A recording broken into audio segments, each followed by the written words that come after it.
Merhaba ikizler, Kasım ayı gökyüzü gündemine hoş geldiniz. Sevgili ikizler, Kasım ayına adım attığınızda gökyüzü sizlere hem günlük yaşamınızda hem de ruhsal dünyanızda önemli dönüştürücü etkiler sunuyor. Bu ay özellikle çalışma düzeniniz, sağlığınız ve ilişkileriniz üzerinden dikkat çekici gelişmeler yaşayabilirsiniz. Bu arada çekodasınız efendim. Gelin bu enerjileri birlikte inceleyelim.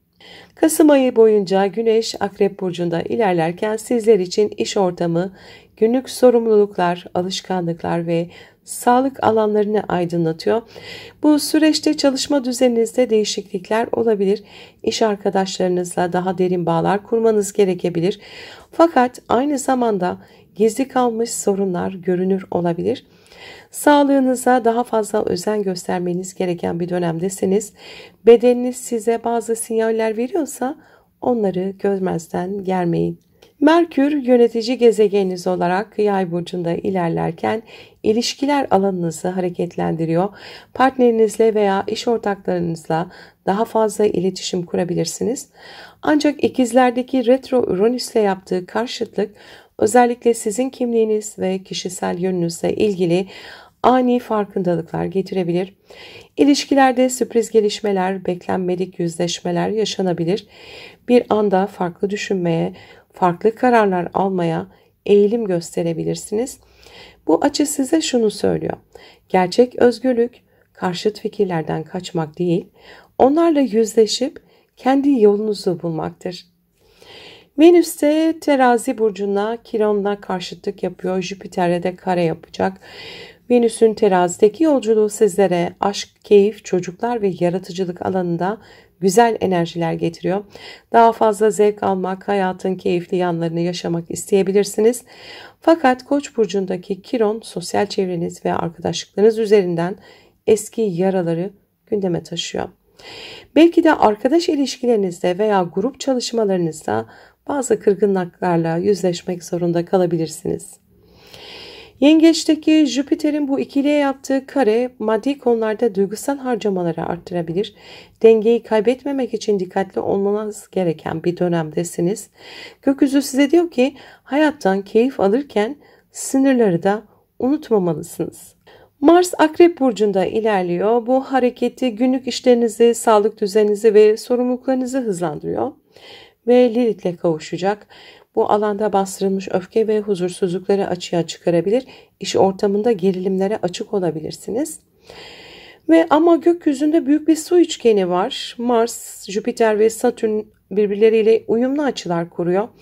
Bu da kariyer hedefleriniz ve maddi kaynaklarınız üzerinden destek alabileceğiniz güçlü bir enerji, krize dönüşebilecek bir konu doğru yönlendirildiğinde sizi daha olgun ve güçlü bir noktaya taşıyacaktır. Kasım ayında Uranüs-Plüto-Neptün arasında uyumlu açılar var. Sizler için adeta köklü bir kimlik dönüşümü getirmek istiyor Uranüs. Plüton'un kariyer alanınızdaki etkisi geleceğe dair büyük hedeflerinizi yeniden şekillendirecek. Neptün ise yönünüzü daha ruhsal bir vizyonla birleştirmenizi istiyor. Bu üçlü uyum sizlere çok net bir mesaj getiriyor. Artık eski kalıplar size hizmet etmiyor.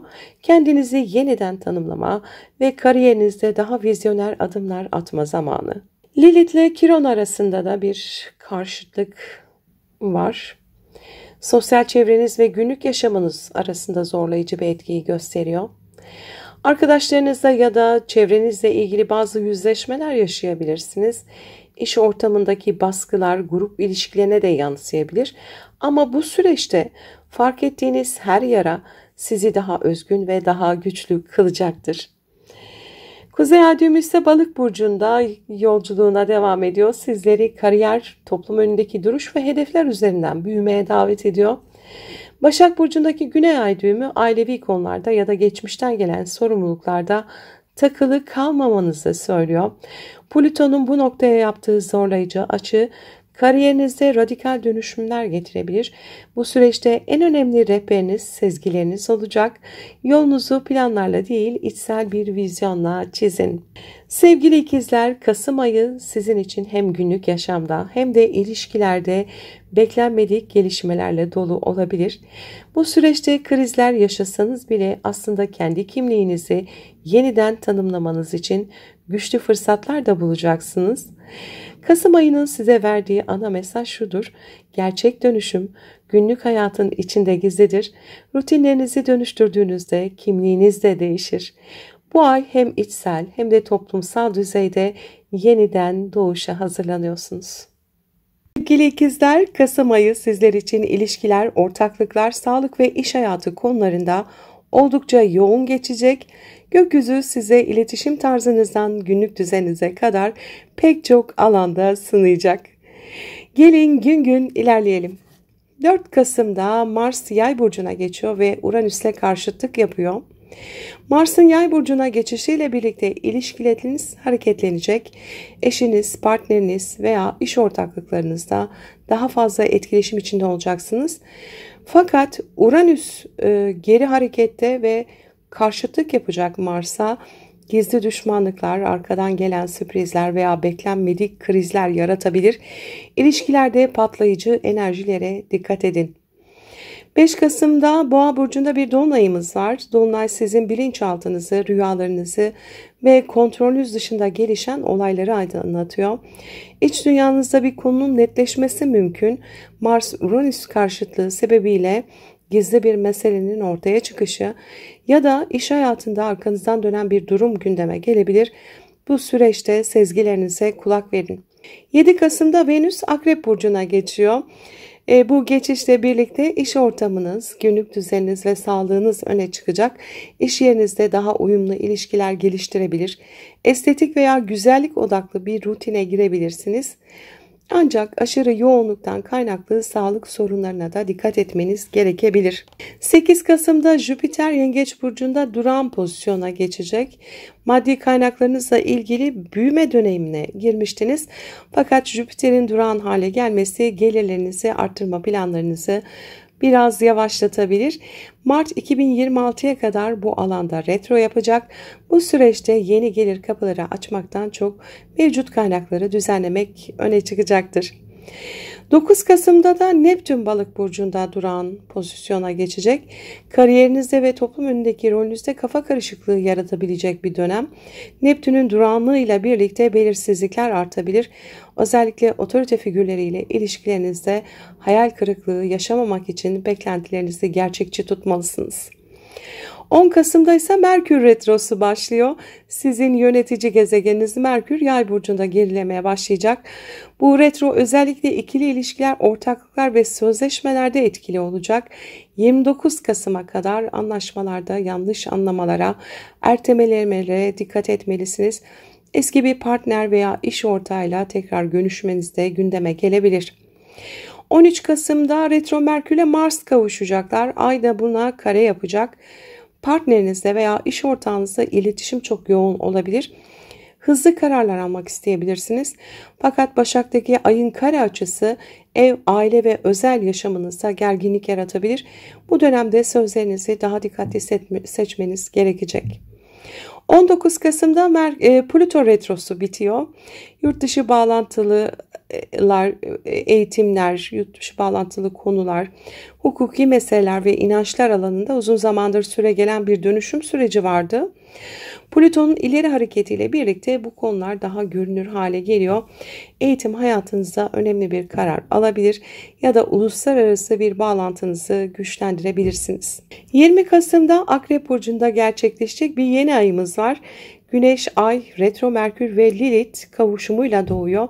Bu güçlü enerji sizin özellikle iş ortamınız, çalışma arkadaşlarınız, günlük sorumluluklarınız ve beden sağlığınız üzerinde yoğunlaşacak.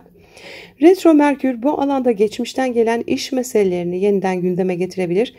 Daha önce tamamlanmamış bir proje, ertelediğiniz bir görev ya da eski bir iş arkadaşınızla ilgili bir konu tekrar ortaya çıkabilir. Lilith'in etkisiyle iş ortamında rekabet, kıskançlık ya da güç oyunlarına maruz kalabilirsiniz. Belki de kendi gücünüzü ispat etmeniz gereken bir durum söz konusu olacak. Fakat burada dikkat çekici olan nokta Boğa burcundaki retro Uranüs'ün bu yeni aya karşıtlık yapıyor oluşu, Uranüs sizin 12. evinizde, yani bilinçaltı, gizli düşmanlar, perde arkasına dönen işler ve ruhsal süreçlerle ilgili alanı tetikliyor. Bu da demek oluyor ki iş hayatınızda veya günlük yaşamınızda sizi perde arkasından etkileyen kişiler ya da gizli kalmış durumlar açığa çıkabilir. Belki de farkında olmadığınız bir engel ya da içsel bir korku artık görünür olacak. Bu karşıtlık size artık bilinçaltınızda saklı kalmış zincirleri kırma zamanı diyor. 21 Kasım'da da Güneş'te Uranüs'ün kesin karşıtlığı oluşacak. Bu temayı daha da görünür kılacak. İş ortamında bir kopuş, düzeninizde ani bir değişim ya da sağlığınızla ilgili sürpriz bir farkındalık yaşayabilirsiniz. Bedeninizi dinlemeniz, ruhsal ve fiziksel dengenize özen göstermeniz çok önemli bu dönemde. 22 Kasım'da Güneş Yay burcuna geçecek. Bu geçişle birlikte odağınız biraz değişiyor ve enerjiniz ilişkiler, evlilik, ortaklıklar üzerine kayıyor. Sonraki süreçte partneriniz ya da iş ortağınızla olan bağlarınızı yeniden gözden geçirmek, daha fazla şeffaflık ve dürüstlük talep etmek isteyeceksiniz. 25 Kasım'da retro Merkürle Venüs kavuşacak yine Akrep burcunda. Bu kavuşum iş ortamında ya da gündelik hayatınızda geçmişten gelen meseleleri tekrar gündeme taşıyacak. İş arkadaşlarıyla ilişkilerde eski defterler açılabilir. Duygusal anlamda yıpratıcı konuşmalar olabilir. Fakat Uranüs burada şifa getiriyor.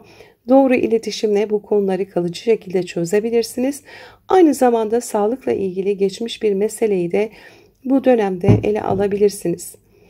29 Kasım'da Merkür Retrosu sona eriyor. Artık iletişim daha net, günlük yaşam daha akışkan hale geliyor.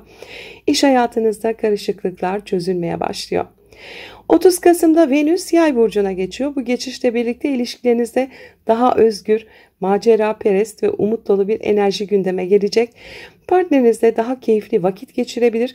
Sosyal çevrenizden destek alabilirsiniz. İş hayatında da daha uyumlu, anlayışlı ilişkiler kurma şansınız yüksek. Sevgili ikizler, bu dönem size şunu öğretiyor. Rutinlerinizi dönüştürmeden, bilinçaltınızda sakladığınız yüklerden kurtulmadan gerçek anlamda özgürleşemezsiniz. Önce içinizdeki zincirleri kırın, sonra hayatınızdaki düzeni yeniden inşa edin.